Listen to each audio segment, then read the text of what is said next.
kubanza kuraba mbega yejejwe ku rugero rwahe, mbega ubwo umushikirizamanza we yamushengeje nta ruhara agifise, nta saganiriza agifise.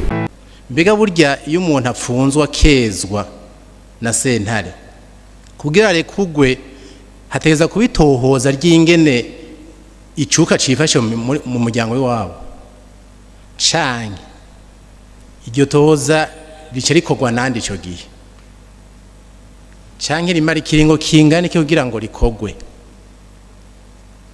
Iki naco nkabaza nti rikorwa nande, canke ico gihe umupfungwa canke bene umupfungwa boca bakora iki? Ivyo tafise uburero bumwe ari naco gituma nakikumbaza nti nyakwa mushikiranganje mwoduha umuco umeze neza kugira ngo tumenye ahaba hari kosa canke muri bwa tumenye yuko kuba harimo no kutamenya amategeko kuri twebwe abene gihugu baba bari muri izo ngorane. Murakoze.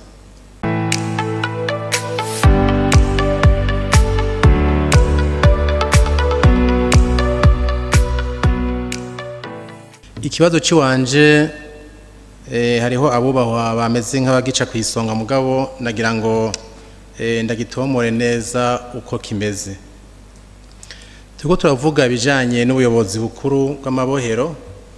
Ikibazo yo nkagira nti kumbure gishobora kuba kihagaze ukuntu ubwo buyobozi bwabutunganije, ushobora gusanga hariho mankema ahaca nk'ahandi ukuntu bukora.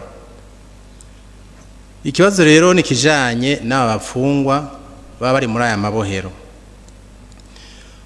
Nkuko babivuze umuntu arashobora kuba afitanye amatati n'umuntu hanyuma inyamirama zikamuyegereza agafungwa. Iyo afunzwe rero mu nyuma araheza akaburana.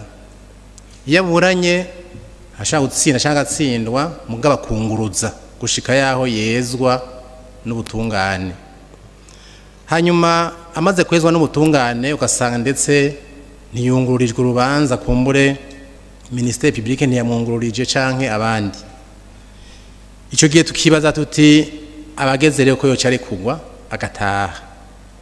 Ariko ibyo tumenyereye kubona muri iyi minsi umuntu arezwa hanyuma hasabwa yuko yosohoka ibohero, umushikirizamanza akagira ati akabaza ibibazo ati mbega iyava mu miryango y'iwabo icuka kimeze gute ko yavuye yakoze ayo makosa.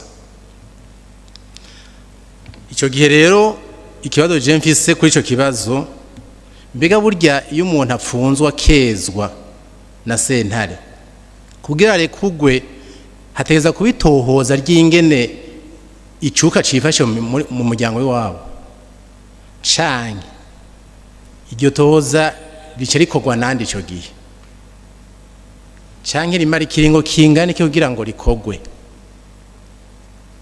Iki naco nkabaza nti rikorwa nande, canke ico gihe umupfungwa canke bene umupfungwa boca bakora iki?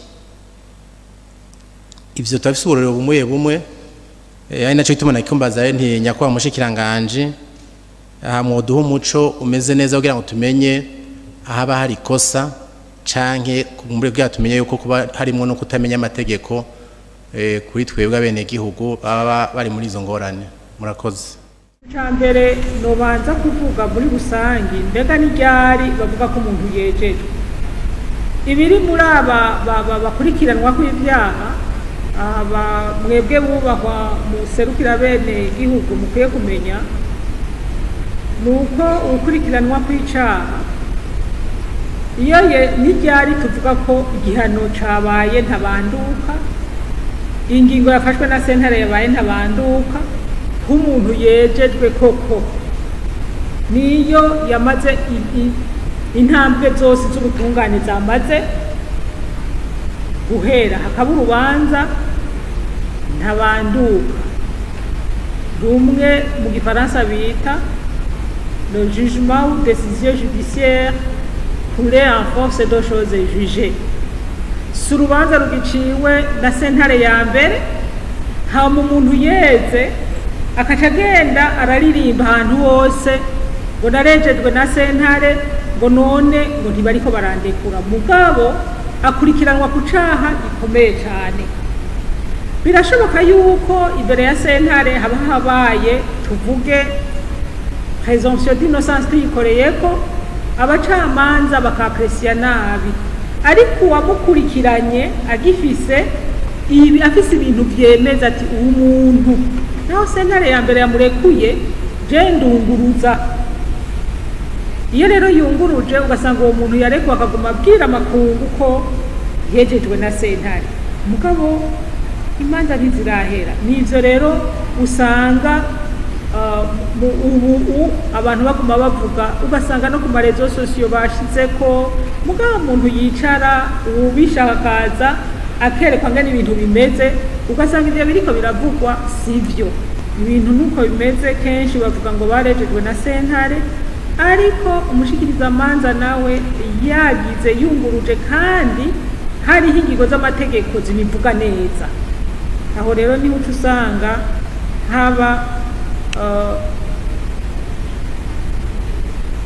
ukutumvikana iyo bavuze yuko hariho abatsinda imanza bakezwa na sentare hanyuma ngo ntibarekurwe, ni kubanza kuraba mbega yejejwe ku rugero rwahe, mbega ubwo umushikirizamanza we yamushengeje nta ruhara agifise, nta saganiriza agifise.